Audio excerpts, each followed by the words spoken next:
সূরাতুল ইখলাসের ভিতরে নিজের পরিচয় এভাবে উত্তোলন করেছেন, এভাবে দিয়েছেন, বিসমিল্লাহির রহমানির রহিম, কুল হুয়াল্লাহু আহাদ, আল্লাহুস সামাদ, লাম ইয়ালিদ ওয়া লাম ইউলাদ ওয়া লাম ইয়াকুল লাহু কুফুয়ান আহাদ। আল্লাহ রাব্বুল আলামিন বলেন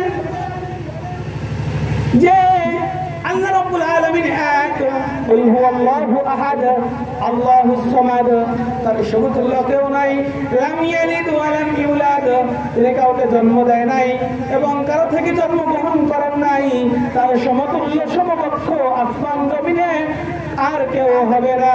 কথা কোন ঠিক কিনা? আসমান জমিনে আল্লাহ রাব্বুল আলামিনের চাইতে আর কেউ সমকক্ষ হতে পারবে না, সমতুল্য হতে পারবে না। আল্লাহ রাব্বুল আলামিন অন্য জায়গায় নিজের পরিচয় এভাবে উত্তোলন করেছেন, তুলে দিয়েছেন, লা তাখুযুহু সিনাতুন ওয়া লা নাওম। হে দুনিয়ার মানুষেরা, তোমরা মানুষেরা দুনিয়াতে ঘুমাও, আমি আল্লাহ রাব্বুল আলামিন কখনো ঘুমাই না, আমি আল্লাহ রাব্বুল আলামিন কখনো ঘুমাই না। কেন ঘুমাই না? লা তাখুযুহু সিনাতুন ওয়া লা নাওম, ঘুমাই না, ঘুম তো দূরের কথা, আমি আল্লাহ রাব্বুল আলামিনের জন্য তন্দ্রাও আসে না, ঘুমের ভাবও আসে না।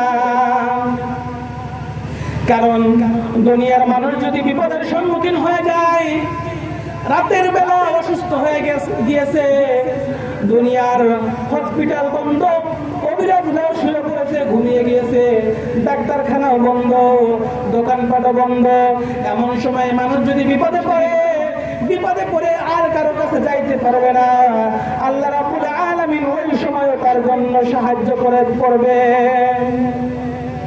শুধু তাই নয়, এই যে যমুনার নদী, এমনও হতে পারে আপনি এই চর এলাকার থেকে যমুনাতে যাওয়ার জন্য, শহরে যাওয়ার জন্য বের হয়েছেন, এমনও হতে পারে নৌকা ডুবে আপনি এই নদীতে পতিত হতে পারেন।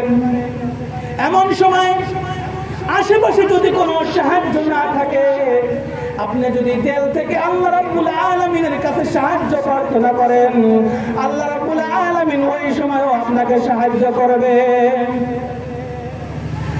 আমি আর আপনি যদি উলামায়ে কেরামের জীবনী পড়ি, আউলিয়াদের জীবনী পড়ি, সাহাবীদের জীবনী পড়ি, এদের জীবনী থেকে আমরা দেখতে পাই এরা যখন কোনো বিপদের সম্মুখীন হয়েছেন, দুনিয়ার কোনো কিছুর কাছে সাহায্য না আছে, একমাত্র আল্লাহ রাব্বুল আলামিনের কাছে সাহায্য চেয়েছেন, শুধুমাত্র আল্লাহ রাব্বুল আলামিনের কাছে সাহায্য চেয়েছেন।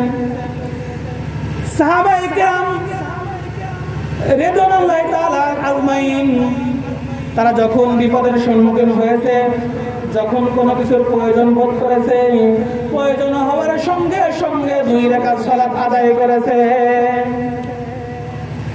এমনকি যদি পায়ের জুতার ফিতাও ছিঁড়ে যাইত, সাহাবায়ে কেরাম সাথে সাথে নামাজে দাঁড়াইতেন, নামাজে দাঁড়ায় আল্লাহ রাব্বুল আলামিনের কাছে সাহায্য প্রার্থনা করেছেন, হে আল্লাহ, ইয়া রাব্বুল আলামিন, দয়াময় মালিক, আমার তো এই জিনিসের প্রয়োজন, ইয়া আল্লাহ, ইয়া রহমান, এই প্রয়োজনটাকে তুমি মিটাইয়া দাও।